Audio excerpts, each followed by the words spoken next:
Iran and North Korea take center stage when President Trump hosts the UN Security Council at the White House today. The president held a working lunch with international leaders ahead of the group's visit to displayed Iranian missile parts as outlined by UN Ambassador Nikki Haley back in December.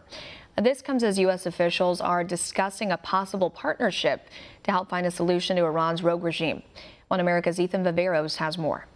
The fate of the Iran nuclear deal now lays in the hands of the EU as President Trump threatens to pull out of the multilateral agreement unless radical changes are made.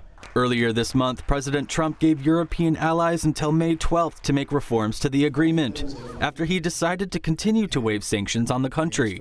Under the proposed changes, the president said there needs to be immediate access to all sites by international weapons inspectors, and the indefinite extension of limits on Iran's uranium enrichment and other nuclear activities. Over the weekend, Secretary of State Rex Tillerson confirmed U.S. talks with Germany, France, and the U.K. are underway to discuss possible revisions to the Iran nuclear deal. The president has publicly called out the accord, arguing that it has been ineffective in staving off Iranian aggression in the Middle East.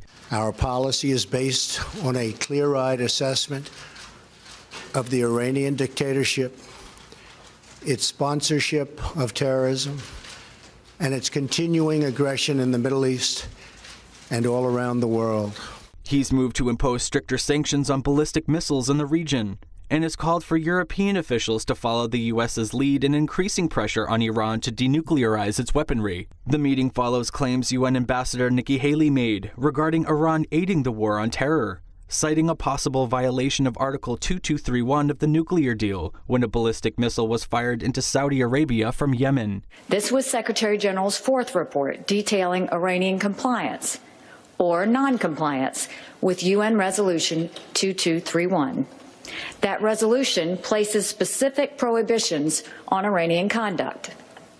In its strongest language yet, the Secretary General's report describes violation after violation of weapons transfers and ballistic missile activity. Haley recently pushed for the UN to declassify the debris recovered from the missile, after discovering the possibility Iran could be supplying weapons to Houthi rebels. Haley's comments were later echoed in a report by UN investigators. While the UN did not formally accuse Iran of supplying weapons to the rebels, it said that by failing to keep such weapons out of Yemen, the country is in clear violation of the Iran nuclear deal. Viveiros, One America News.